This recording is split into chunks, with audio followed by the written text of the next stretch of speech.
You are listening to I Am Refocused Radio with your host, Shamaya Reed. This show is designed to inspire you to live your purpose and regain your focus. And now, here's your host, Shamaya Reed. Hey, welcome to I Am Refocused Radio. We are here once again, and today we have another special guest for today. We're going to talk to Michaell Magrutsche, and he is not just into the arts and creativity, but he is someone that's all about humanity. You can check out his website. It's also my website, michaellm.com. That's MICHAE 2 L's.com. And today's topic, we're going to talk about being a successful system navigator versus fulfilled human. So, Michaell, I know you're a multimedia artist, educator. Welcome to the show. And how you doing, man? Hi, Shamaya. Nice to meet you. Tell us a little bit about yourself. I was very unaware as when I was born, obviously, like everybody else. And I was a sick child. And then I got the second hit when I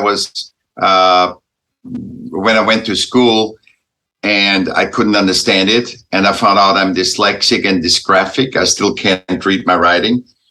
But I've written 5 books. I've worked with, co-produced with Robert Evans, who did The Godfather, and Chinatown and Love Story. I was City Arts Commissioner. So I have learned everything self-taught. Everything is self-taught. And this gave me a tool to be with humans and understand and communicate with humans, and not through systems. Because I always hit the wall with system. It's too limited in the communication, and it's too limited in general, because we are limitless humans. And it doesn't really matter if I'm dyslexic or dysgraphic. Every human has its place, right? Man, I love that. And with that said, you are an expert in this art field, creativity world. And that is something that we should all try to appreciate a lot better, because with your success that you've been able to obtain, like you said, 5 art-related books. You're not just a podcaster, you're a coach, you're a creative advisor, and you do a lot of amazing projects. Mm-hmm. When you decided this is something I want to do on a professional level, what was some of the hurdles you had to get over in order for you to get to where you are today? Because I know it wasn't easy, but obviously you have done very well for yourself. What were some of the things that you had to get through to achieve the success you have today? I would say I am successful personally. I'm not monetary or system successful. So I want to let everybody know, because we are in this delusion that everybody's rich. Mm-hmm. And everybody who is successful, this is, what I found out. Success, fame, achievement, and how much you work has nothing to do with you. You can, half of the world works for $5.50 a day to have to live for $5.50 a day, half of the workforce. People are successful and have no money. People with a lot of money are not successful. So what I learned, and also my ability of being dyslexic, is actually seeing context. And I learned from basically existing, from being in a moment, not worrying about the past and the future, but just being in a moment, like I'm being with you. I'm very much exemplary of what I am with everybody. I don't talk around the bush. I'm just here. And that's what I learned. That's what I learned through my adversity. And then one thing I think it would really interest you, I found there's one big lie that is told by systems, because when we are born, everybody in the system. A hospital is already a system, the state, the government, everything. What we are taught is it's supposed to be sunshine every day. And life is not that, because if it was sunshine every day, you wouldn't even see the sun. It is the human condition is adversity, and adversity is the guide.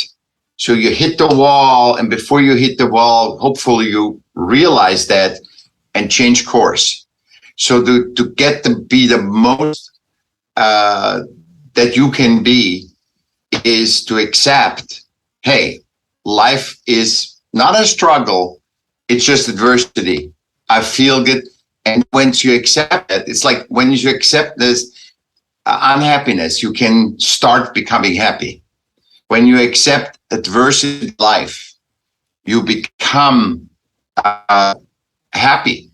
Things will work out. Not all the time, because you're accepting there will be adversity.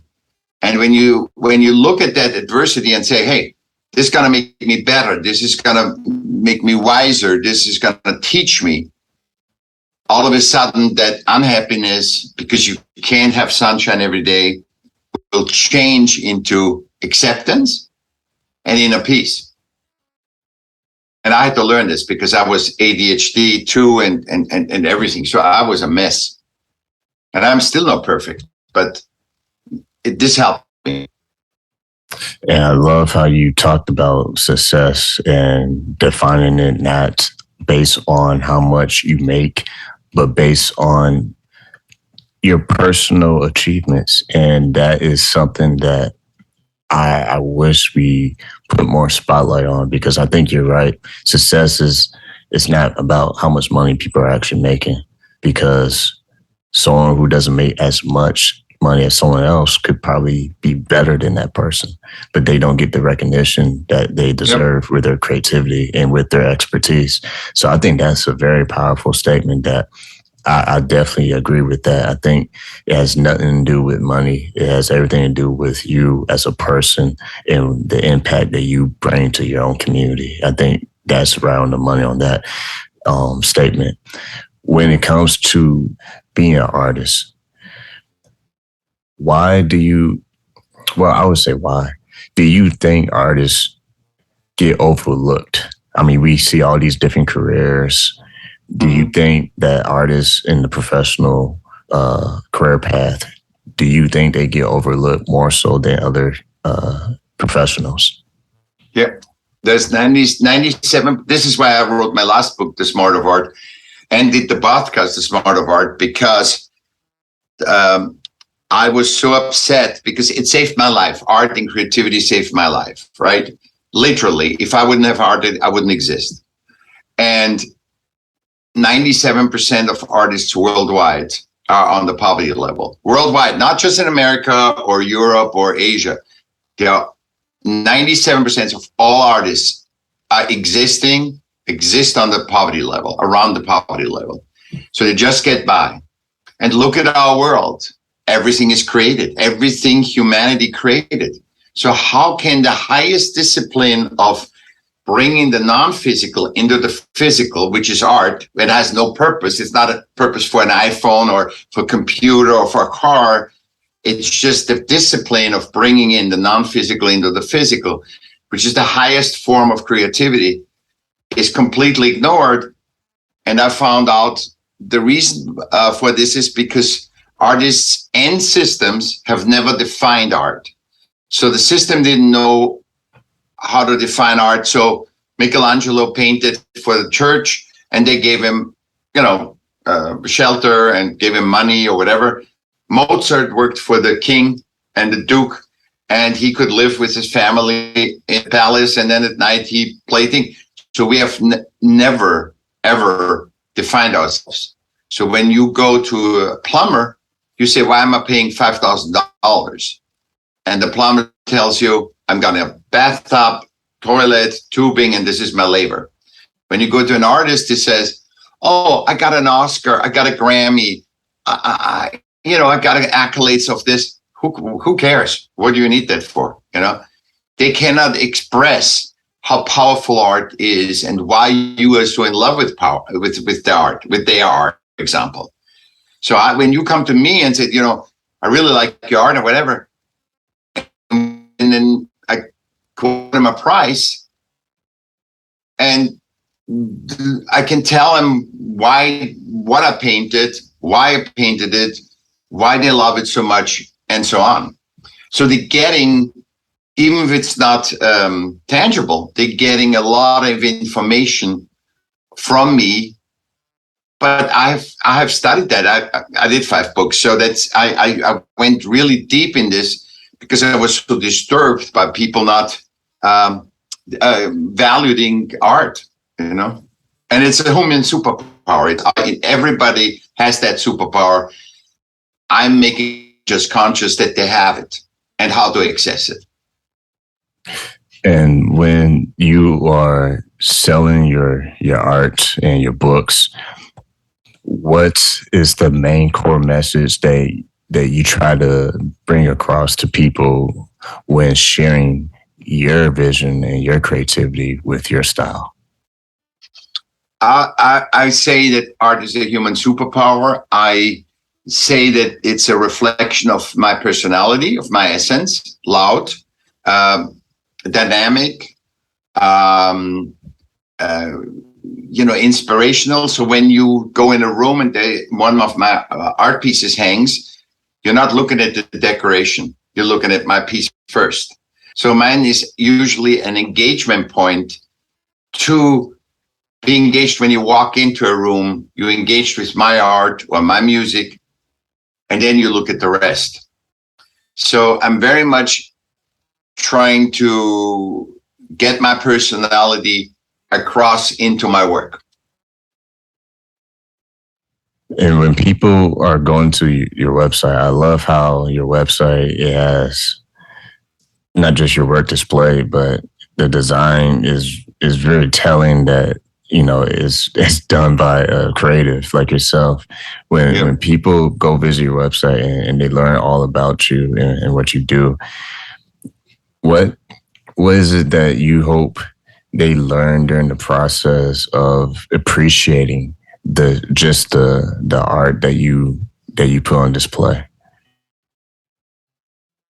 Shemaiah, I cannot really personally, I cannot influence you. You even if remember this, if you marry a girl and you were with that girl for 2 years, I bet you don't know what wedding ring or which tie she buys you perfectly.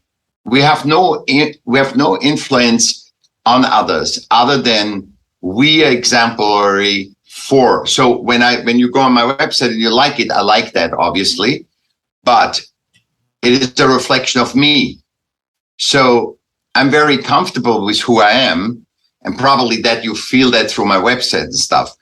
But we can't influence people by saying, okay, I think you like this or that, and I'm gonna make this or that. I have a chance to a little bit, if I know you like the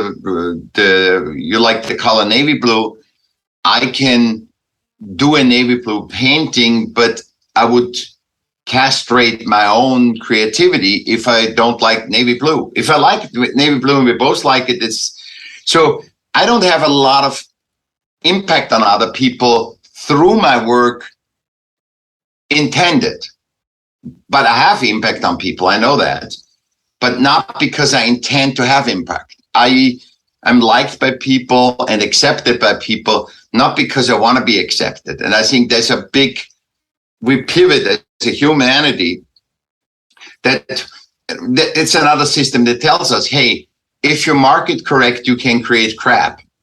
And that's not true. People are way more sensitive. They get when you are not true and real. And so you can the only chance you have is to represent you. Not your race, not your gender, not your sexuality. It's who you are, finding who you are. And art is one of those superpowers that teaches you that. And I'm the example. I'm living the example of it. Because I couldn't get into systems. I couldn't get an education. I'm totally self-taught. Once again, listen, I'm Refocused Radio, talking to our special guest, Michaell Magrutsche. And when you are talking about systems, man, that's so interesting, because the fact that you had to do this in a unique path on your own, like create your own path, so to speak. Mm-hmm.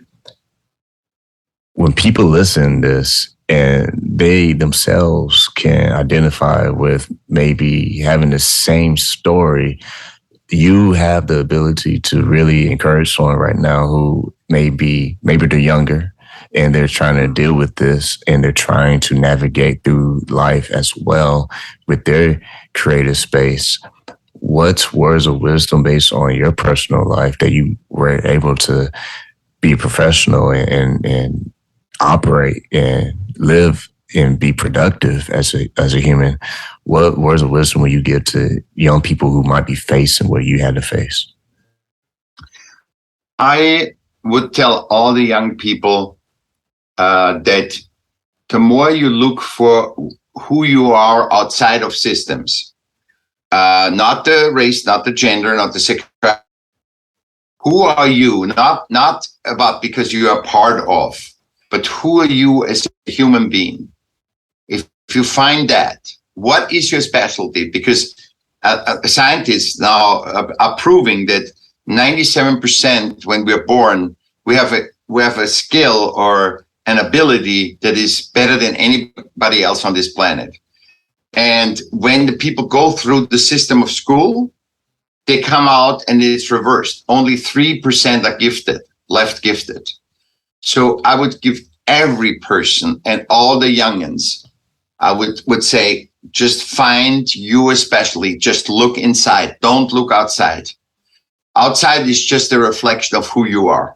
It's just, if people give you problems, say why. Ask the question why. Don't expect an answer. Just be who you are. Just try to dive deep into you. And with that, man, here's a segue to this question. So when it comes to art and creativity, in what ways does it bring us closer to humanity, and why that is so important for us all to understand?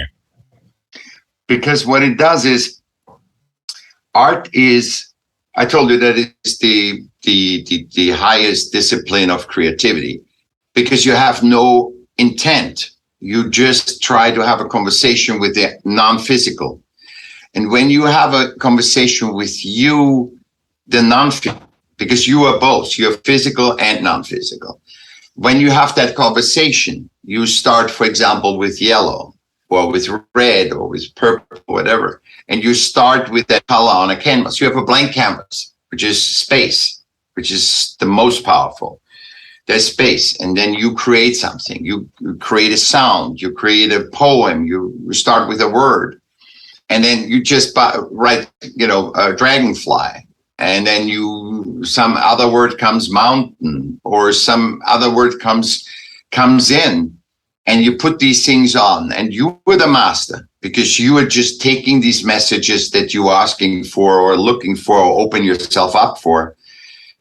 And then it falls basically in. The painting takes over, the piece of music takes over. You're the master for a while. And then there's a point where you can't put any tone in it. At the beginning, you can put two tones in it. But then if you have 100 notes, you can't put just any note in there. The harmony of those notes will give you choices to use, but you can't use any, and then it will be so perfect, the painting, the poetry and everything, that you just fill in the blanks. And there's a point and you, in this process, you have to be in the moment. You can't think about, what's my wife gonna do? How do I pay for the bills and whatever? Obviously, you can always go in and out. But when you are in that flow, you learn who you are. And my friend just told me, he's a mortgage broker, and he says, when I clean my car, I see the effects. I don't see the effects. I mean, obviously I get money, but I don't see the effects of my work. And we are tactical beings. We need to touch each other. We need to, physically, experience stuff. And when you do that, nobody can take that away. I say, for example, Shemaiah, you created a podcast. You know nothing about podcasts. You're an idiot. You're nothing. It doesn't matter what I say. The words, I mean, you might be pissed at that, but your words don't care, because you did it. You're doing it. I was going to say that. Can take away, Yeah, I was going to say that's an excellent point, because that can be anybody's career path, if you will. Exactly. So whether you're an expert at with your talent, whether your talent is helping you make an income or make a living or, live your purpose, is yours. It's like a gift wrapped up. And when you open it every day, it's yours. Like no one else can touch it. It's like your fingerprint is a part of your identity. And with everything you're saying, I hope people can understand that it's very universal. Like art is universal. And if we can learn to tap into creativity in art, imagine just how more connected we will feel, because humanity is also a part of creating an experience, like whether it's sound or if it's visual. We're creating an experience that stimulates some kind of emotion that draws people, like a good movie. If it's a action or drama movie, it has to have a good story, because if it's a boring story, there's no point watching the movie. Well, it's the same thing with someone in the creative space. If they're not themselves, I mean, it's okay to learn from experts, but you got to have your fingerprint somewhere on your work. Wonderfully said. Wonderfully said. And I think we need to be aware that the power, if you want to experience human power, you got to just pivot your perception to the absolute power. If you want to get a sense of that absolute power, which actually you and I demonstrating right now here, you got to see inclusion. You got to see that the power is not in separate. I want to be a movie star. I want to be. And that's why art is so great, because in a theater play, even you have a lead, but without the people around it, that piece doesn't work. That scene doesn't work. You need the whole is bigger than the single person. And I think it's a wonderful, you said wonderful words, Shemaiah. You hit the nail on the head. It's about inclusion. It's not exclusion, and inclusion of everything, because systems separated us first in gender, then in race, then in sexuality, because they're so limited and they didn't know what to do with us. So now we have to find back that we actually, like a cat, doesn't say it's a black cat, it's a white cat, it's a checkered cat. Who cares? It's a cat is a cat. Humans are humans, and they all have to deliver something. They all have to bring something. And I think that's wonderful, and that you get through art. Once again, talking to our special guest today, Michaell Magrutsche, and you go to his website. I'll give that to you real quick. It's michaellm.com. That's Michael with 2 L's.com. And today, man, we've been talking about being a successful system navigator versus fulfilled human. If you're listening, hopefully you have been inspired to explore not just art, but appreciating creativity. Because if anything that I took away from this interview is systems are there, but what else? Like expand your mind and your thoughts and learn about each other and humans, because that is the way we can become connected. And with that said, Michaell, what words would you want to give to our listeners and helping them not just appreciate art and creativity, but to also appreciate everyone's differences? I think it makes life colorful. If you start seeing that we are all one, and you find every human you connect with, you get a little bit of one more, a little bit of color, more color, different color that doesn't even exist. You haven't even thought about it. I think life becomes wonderful. I mean, life becomes a continuous discovery of other human, other races, other cultures, other sexuality, nature. I mean, it's wonderful. The wisdom lies in the living beings, which is nature and humanity. That's where the highest wisdom, that you want to go up, you want to be spiritual, you want to be wise, you want to get what is here to be gotten. You focus on other humans, not to give up of yourself, but to observe and become conscious. And I think life can be wonderful. And it doesn't matter how much money you have or anything, because a couple of weeks I had no money and now I'm good again, but it doesn't really matter because life is wonderful. And with wrapping this up, there's one book that kind of caught my eye, How to Place Public Art and All Other Art, Maximize Aesthetics to Engage Audiences. I thought that was interesting because you really, based on reading the description on Amazon, you really break down the whole process of how to engage the audience with the right aesthetic placement.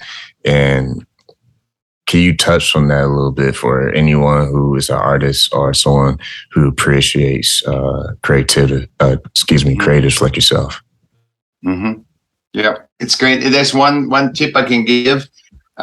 When you hang a painting or a statue, make sure you can walk into it. It's like you place it in the height where you feel like you could walk into the picture. If you have that, then you have the human connection to that painting.